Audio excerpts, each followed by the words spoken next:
একান্ত নিজের মতো করে নিরিবিলি এক কোণে বসে পড়ুন। আজকের গল্পটা আপনার একাকিত্বের সঙ্গী হবে।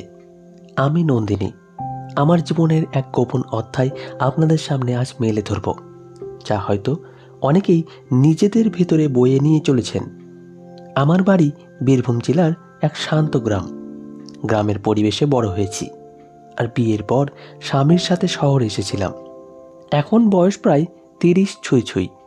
এই বয়সে এসে শরীরের প্রতি নিজের এক অন্যরকম উপলব্ধি হয়। শাড়িতে নিজেকে আরও বেশি সুন্দর লাগে। সাজগোজের অভ্যাস না থাকলেও মাঝে মাঝে ইচ্ছে করে নিজেকে একটু অন্যভাবে দেখতে। আজ আমি একটা হালকা গোলাপি রঙের সুতির শাড়ি পরেছি, আঁচলটা আলতো করে কাঁধের ওপর ফেলা। এই শাড়িতে কেমন যেন একটা আপনাদের স্নিগ্ধতা আর আবেদন দুই মিশে আছে, যা মনকে আরও বেশি উদাসীন করে তোলে। আয়নার সামনে দাঁড়িয়ে যখন নিজেকে দেখি, তখন নিজেরই বুকের ভেতরের অজানা এক উত্তেজনা অনুভব করি। এই বয়সে এসেও শরীর যেন তার নিজস্ব ভাষা বলতে চায়। নিজের মতো করে এক নতুন করে চাওয়া পাওয়া তৈরি হয়, আর সেই চাওয়া পাওয়ার গল্পটাই আজ শোনাবো। এই গল্পটা শোনার পর যদি আপনার মনে হয় এমন আবেগ শুধু আমার একার নয়, তাহলে নিচে থাকা সাবস্ক্রাইব বাটনটা ক্লিক করতে ভুলবেন না। বিয়ের বছর 5 হয়ে গেছে। স্বামী অরুণ নিজের ব্যবসা নিয়ে ব্যস্ত। সকালে বেরিয়ে গভীর রাতে ফেরে। একসময় আমরা একে অপরের চোখে তাকিয়ে সারাদিন কাটিয়ে দিতাম। এখন সেই ফুরসতটুকুও নেই। আমি সংসার, সন্তান আর নিজের একাকিত্বের মধ্যেই বন্দী। এই একাকিত্বই হয়তো আমার জীবনে নতুন এক ঝড় নিয়ে এসেছিল, যার নাম সৌরভ। অরুণেরই ছোট ভাই দেওর। বয়সে আমার থেকে বছর 7 ছোট। যখন সৌরভ শহরে এলো, তার পড়াশোনার জন্য আমাদের বাড়িতেই উঠল। প্রথম প্রথম খুবই লাজুক ছিল, মাথা নিচু করে কথা বলতো। আমি ওর মধ্যে আমার ছোট ভাইকে দেখতাম। ওর জন্য রান্না করতাম, ওর টিফিনের ব্যবস্থা করতাম, সব রকম যত্ন নিতাম। ধীরে ধীরে ও আমার সাথে সহজ হতে শুরু করলো। কথা বলতে বলতে কখন যে আমাদের মধ্যে এক অন্যরকম টান তৈরি হয়ে গেল, আমি নিজেও বুঝতে পারিনি। সৌরভ যখন কলেজে যেত, তখন ওর ঘরের সামনে দিয়ে যাওয়ার সময় দেখতাম ও হয়তো আমার দিকে তাকিয়ে আছে। প্রথমে ভাবতাম এমনি, পরে দেখলাম ওর চোখে কেমন যেন একটা অন্যরকম ভাষা। সেই ভাষাটা আমি বুঝি, আর আমার শরীরও সেই ভাষাটা যেন আরও গভীরভাবে বোঝে। আমার স্বামী যখন বাড়িতে থাকতো, তখন সৌরভ নিজেকে আড়াল করে রাখতো, যেন কিছুই হয়নি। কিন্তু যেই অরুণ বাড়ি থেকে বেরিয়ে যেত, ওর আচরণে পরিবর্তন আসতো। আমার দিকে তাকিয়ে মুচকি হাসতো, আমার থুতনি ছোট কাজের প্রশংসা করত। ভাবি, তোমার হাতে রান্না অমৃত, তোমাকে এই শাড়িতে কি সুন্দর লাগছে। ভাবি, তুমি না থাকলে এই বাড়িতে আমার দম বন্ধ হয়ে আসতো। এই কথাগুলো আমার মনের ভেতরে শূন্যতাকে পূরণ করে দিত, যা অরুণ অনেকদিন আগেই ভুলে গিয়েছিল। একবার আমি রান্নাঘরে কাজ করছিলাম, আর সৌরভ এসে দাঁড়ালো দরজার চৌকার ধারে। সেদিনের কথা আজও আমার পরিষ্কার মনে আছে। আমার শাড়িটা একটু ভিজে গিয়েছিল, আর আমি সেটা ঠিক করছিলাম। ওর চোখে সেই সময় যে গভীরতা আমি দেখেছিলাম, তাতে আমার বুকটা থরথর করে উঠেছিল। আমি মাথা নিচু করে কাজ করছিলাম, আর সৌরভ আস্তে আস্তে আমার পেছনে এসে দাঁড়ালো।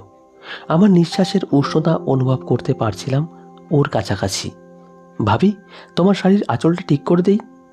ওর হাতটা আমার কাঁধে এসে পড়তেই আমার সারা শরীর কেমন যেন শিহরণে ভরে উঠল। ওর আঙুলগুলো আলতো করে আমার চামড়া ছুঁয়ে যাচ্ছিল। আমার বুকের ভেতরের ধুকপুকানি যেন আরও বেড়ে গিয়েছিল।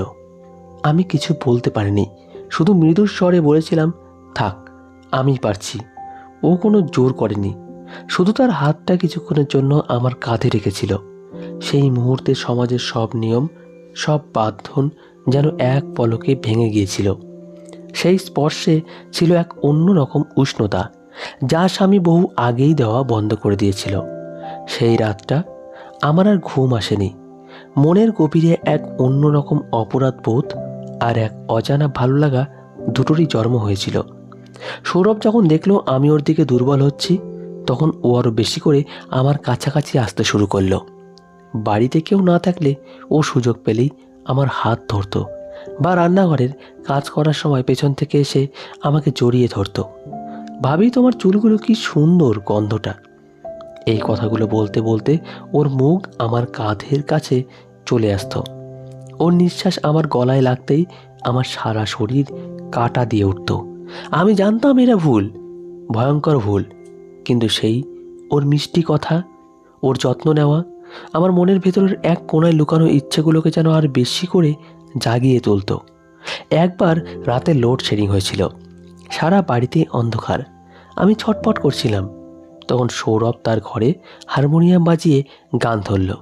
সেই গানে ছিল এক গভীর আকুতি, যা যেন আমার উদ্দেশ্যেই গাওয়া। ওর ঘরে টিমটিম করে একটা মোমবাতি জ্বলছিল। আমি অজান্তেই ওর ঘরে চলে গিয়েছিলাম। ও আমাকে দেখে গান থামিয়ে উঠে এসেছিল। ভাবি, তোমার মন খারাপ। ও আমার হাত ধরেছিল।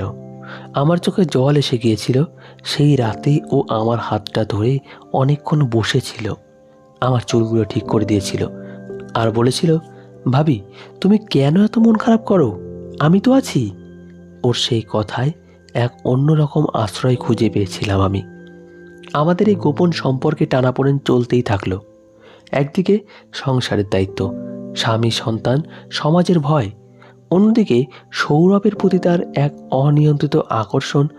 ওর চোখে আমি নিজের জন্য এক অন্যরকম ভালোবাসা দেখতাম, এক আবেগপ্রবণ আকাঙ্ক্ষা। অরুণ যখন রাতে ফিরত তখন আমার মনে অপরাধ বোধ কাজ করত, কিন্তু সৌরভের স্পর্শ, ওর কথাগুলো আমার ভেতরে এক অন্যরকম সুখ দিত, যা আমি কোনোদিনও স্বামীর কাছ থেকে পাইনি। মাঝে মাঝে মনে হতো, আমি কি ভুল করেছি? এই সম্পর্ক কি আমাকে ধ্বংস করে দেবে? এক বিকেলে বাড়ির সবাই বাজারে গিয়েছিল। সৌরভ আর আমি বাড়িতে ছিলাম। আমি বারান্দায় দাঁড়িয়েছিলাম আর ও এসে আমার পাশে দাঁড়ালো। ওর হাতে ছিল এক গুচ্ছ রজনীগন্ধা। ভাবি, তোমার জন্যে। ফুলগুলো আমার হাতে দিতেই ওর আঙুলগুলো আমার হাতের তালু ছুঁয়ে গিয়েছিল। সেদিনের সেই মৃদু স্পর্শে ছিল এক অন্যরকম উন্মাদনা। ও আমার দিকে এক অন্যরকম গভীর দৃষ্টিতে তাকিয়েছিল। আমি চোখ নামিয়ে নিয়েছিলাম। ও আমার খুব কাছাকাছি এসেছিল আর বলেছিল, ভাবি তোমার এই চোখ দুটোতে আমি সব শোক দেখতে পাই। সেই মুহূর্তে আমার ইচ্ছে হয়েছিল ওকে চাপটে ধরে বলি আমার ভেতরটা কতটা কষ্ট জমা হয়ে আছে, কিন্তু আমি পারিনি। আমি জানি এইসব ইচ্ছে, এইসব আকর্ষণ সাময়িক সুখ দিতে পারে, কিন্তু পরিণামে তা শুধু ধ্বংসই নিয়ে আসে। আমি নিজেকে পটিয়ে নিতে শুরু করলাম। বুঝলাম এই পথটা ভুল। যতই আবেগ থাকুক না কেন, একটা সম্পর্ক তৈরি হয় বিশ্বাস আর সামাজিক দায়িত্বের ওপর ভিত্তি করে। সৌরভের কাছ থেকে দূরে থাকতে শুরু করলাম। ও প্রথমে হয়তো বুঝতে পারেনি, পরে ওর চোখে কষ্ট দেখেছি। ও চেষ্টা করেছে আমাকে আবার নিজের দিকে টানতে, কিন্তু আমি আর ওর কথায় সাড়া দেইনি। এই সরে আসাটা আমার জন্য অনেক কঠিন ছিল। রাতের পর রাত ঘুম আসতো না। ওর প্রতিটি স্মৃতি, প্রতিটি স্পর্শ আমাকে কষ্ট দিত, কিন্তু আমি জানতাম আমাকে শক্ত হতে হবে, কারণ আমার পরিবার, আমার সন্তানের ভবিষ্যৎ আমার কাছে সব কিছুর ঊর্ধ্বে। এই ঘটনার পর আমি নিজেকে আরও বেশি করে সংসারের কাজে ডুবিয়ে দিলাম। স্বামীর সাথে সম্পর্ক ভালো করার চেষ্টা করলাম। উপলব্ধি করলাম জীবনের কিছু আকর্ষণ এতটাই তীব্র হতে পারে যে তার সমস্ত সামাজিক রীতিনীতিকে ঝাঁপিয়ে যায়। কিন্তু সেই আবেগের কাছে হার মানলে হয়তো আজ আমি সব হারিয়ে ফেলতাম। কিছু গোপন সম্পর্ক হয়তো ক্ষণিকের আনন্দ দেয়, কিন্তু দীর্ঘমেয়াদী মানসিক শান্তি কেড়ে নেয়। তাই নিজেকে সামলে নেওয়া তাই আসল জয়। জীবনের এই কঠিন পথে চলতে চলতে আমি শিখেছি আবেগ নিয়ন্ত্রণ করাটা কতটা জরুরি, বিশেষ করে যখন সেই আবেগ সমাজের সীমারেখা পেরিয়ে যাওয়ার ইঙ্গিত দেয়। নিজের দায়িত্ব এবং মূল্যবোধের কাছে কোনো আবেগেরই টিকে থাকার অধিকার নেই। আমাদের প্রত্যেকের ভেতরে এমন কিছু লুকানো আকাঙ্ক্ষা থাকে যা হয়তো সমাজের চোখে ভুল, কিন্তু সেই আকাঙ্ক্ষাগুলোকে সামলে সঠিক পথে এগিয়ে যাওয়াই জীবনের সবচেয়ে বড় শিক্ষা। তো বন্ধুরা, আজকের গল্পটি এই পর্যন্তই। গল্পটি ভালো লাগলে অবশ্যই লাইক এবং আমাদের চ্যানেলটিকে সাবস্ক্রাইব করবেন। ধন্যবাদ সকলকে। ভালো থাকবেন, সুস্থ থাকবেন।